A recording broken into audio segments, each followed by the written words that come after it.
The wind outside the St. Dimphna Asylum howled like a dying animal, scraping against the old windowsills as I sat alone in the dimly lit office.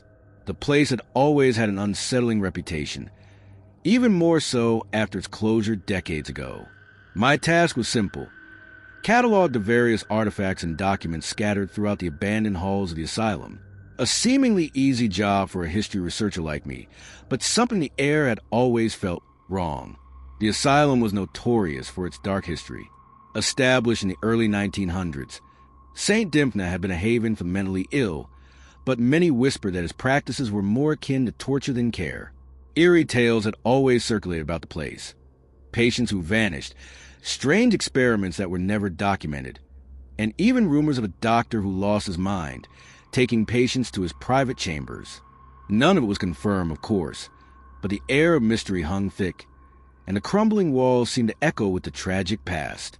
I'd been told I'd have the place to myself for the weekend. No one else would be here, so I could focus on my research without distractions. It was the perfect opportunity, but I had no idea what lay ahead. The first day was uneventful.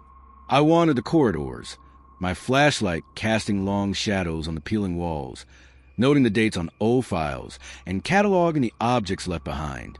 The old asylum had an air of stillness, frozen in time, but I couldn't help but feel as though I wasn't entirely alone.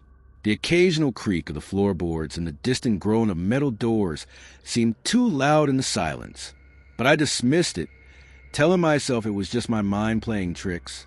It wasn't until the second day that things began to spiral. I was lost in a file cabinet, flipping through old patient records, when I heard the soft sound of footsteps behind me.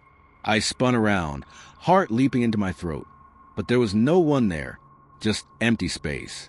I paused, listening intently. It wasn't the wind this time. It was footsteps, deliberate and slow, like someone walking in the halls. I told myself it was nothing. The building was old, after all. Still, the hairs on the back of my neck stood on end as I continued my work. That's when I saw him. A man, standing in the doorway of the office, dressed in a neat brown suit, his demeanor calm and composed. "Excuse me," he said with a polite smile. "I'm Dr. Ellison. I used to work here. I seem to have forgotten my key card. Would you mind letting me in? It's just for a moment." I stared at him for a few moments, taking in his appearance. He was well-dressed, his face kind, and his posture professional. He looked like someone who belonged in the sterile halls of a hospital, not in a decaying asylum. There was nothing about him that raised suspicion. "I'm sorry," I said hesitantly, "but I'm not supposed to let anyone in. The building's off-limits to the public." He smiled again, this time a little more gently, as though he understood my hesitation. "I completely understand. I wouldn't ask if it weren't urgent. I used to be one of the head doctors here. I assure you it's a simple matter." His voice was smooth, comforting even. The way he spoke, I almost felt like I should trust him. I hesitated for a moment longer, but his calm demeanor eventually won me over. "All right," I said, sighing. "I'll let you in, but just for a moment. The place is practically falling apart."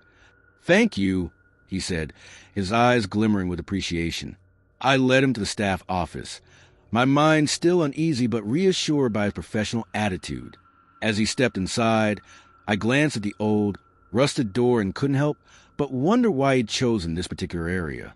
The asylum was filled with rooms and offices, but he seemed to know exactly where he wanted to go. I told myself not to overthink it. It was just an old building. Nothing to fear. As the hours passed, strange things began happening. At first it was subtle, a soft sound, like the rustling of paper in an empty room, followed by faint whispers that seemed to echo in the empty hallways. I thought I had imagined it, chalking it up to the isolation and my overactive imagination. But then it became harder to ignore. The whispers grew louder, and I could make out words, half-formed, unintelligible sounds. They seemed to swirl around me, always just beyond reach, as though something was trying to get my attention. My unease grew as I found myself walking through the empty halls, hoping to calm my nerves. That's when I saw it. A patient file, sealed and stamped with the word restricted in bold black letters. It was out of place, on a shelf that had otherwise remained untouched. I pulled it down, the yellowing pages crinkling as I flipped through them. The patient's name was blurred, scribbled out as though someone had gone to great lengths to hide it. But what caught my attention was the name at the bottom of the document. Dr. Ellison. I froze.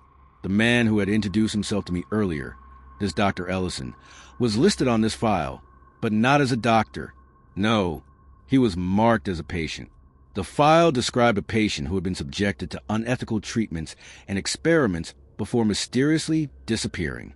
The record suggested that the doctors in charge had tried to erase all evidence of his existence. But how could this be? I looked down the hallway where I had last seen him. The office was empty.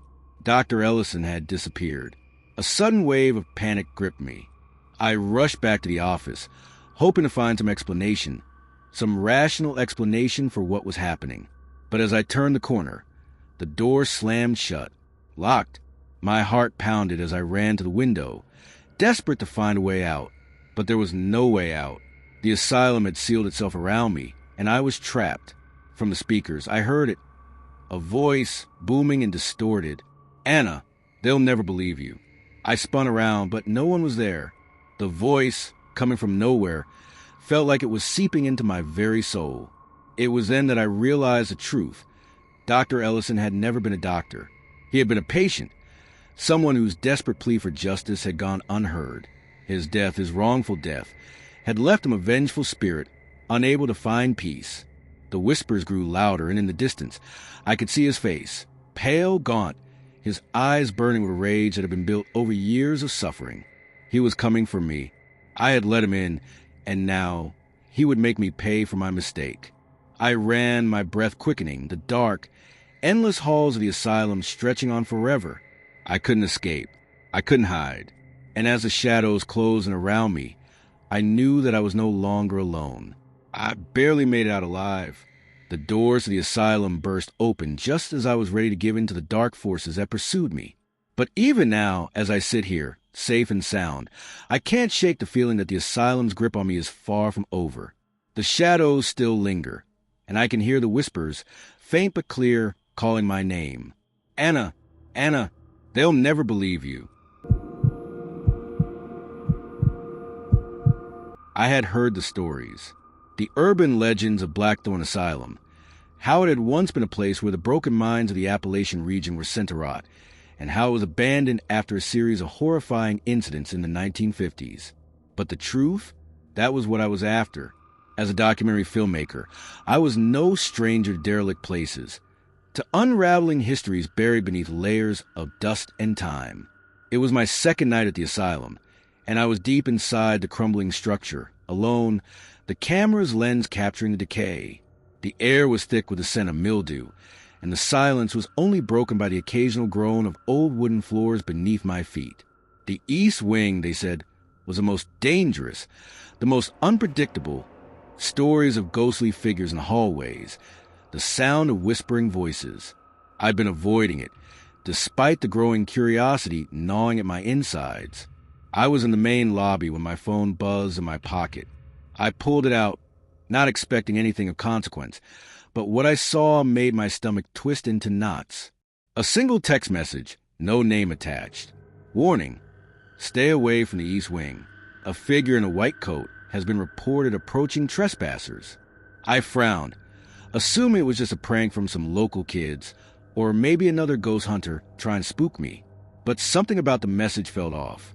It wasn't the usual juvenile attempt at scaring someone. It felt deliberate, a warning. Something in my gut told me I shouldn't ignore it. Still, I shook it off, determined to push forward with my project. What harm could there be in exploring the East Wing? I grabbed my camera, turning on the flashlight. The hall leading to the East Wing stretched out before me. Dark, forlorn, its air colder than the rest of the building. I could feel the weight of the place, as if it was alive in its own twisted way. The deeper I went, the more oppressive the atmosphere became. It was like the walls were closing in on me, every step echoing too loudly. I hadn't gone far when I saw him. At first, I thought it was a trick of the light, or perhaps an illusion brought on by the decaying structure. But no, it was there, A man standing in the middle of the hallway, facing away from me. His frame was unnaturally thin, his posture rigid. He was dressed in a tattered, dirty white coat, the kind worn by doctors or orderlies. His back was to me, but I could see his skeletal frame, his shoulders hunched in a way that didn't seem human. A cold shiver ran down my spine. I had to remind myself that I was a professional. I had to film, to document. So, despite the warning bells going off in my head, I approached him slowly, the light from my flashlight flickering as I moved. I called out to him, my voice trembling more than I wanted to admit. Hey, are you okay? He didn't respond at first. Then, as I got closer, he slowly turned around. His face was pale, almost translucent, with hollow eyes that looked like they had been carved out. His skin seemed to stretch unnaturally tight over his bones, and his lips were cracked, barely able to move when he spoke. Help me find my patients, he rasped, his voice a haunting whisper that seemed to vibrate in my skull. I froze, my breath caught in my throat. His eyes, those empty, hollow eyes, locked onto mine. Something in them shifted, a glimmer of something too dark, too sinister. I took a cautious step back, trying to make sense of what was happening. Your patients? I asked, my voice barely audible, my camera still pointed at him.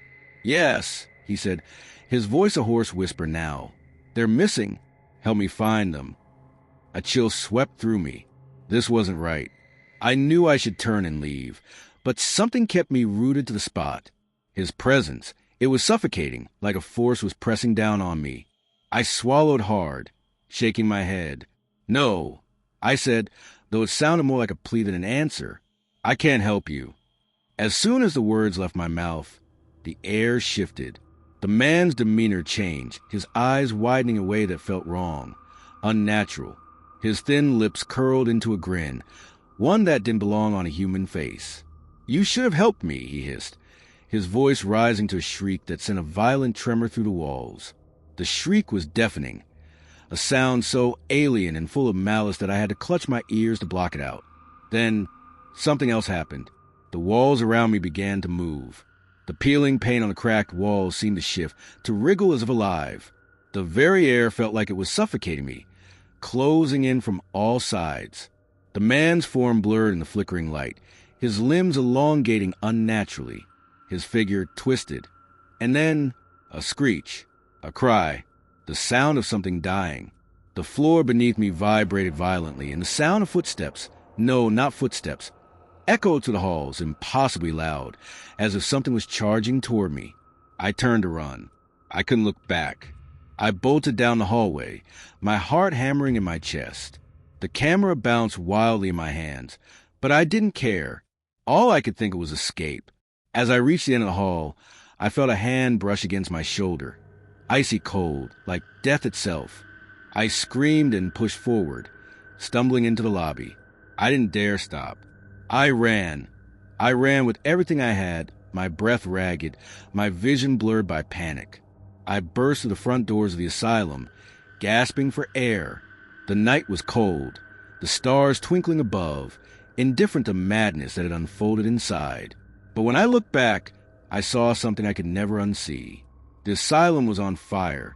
I couldn't tell where the flames were coming from, but the building was burning, erupting in an inferno that seemed to come from nowhere, as if the spirits of the vengeful inmates had finally gotten their revenge.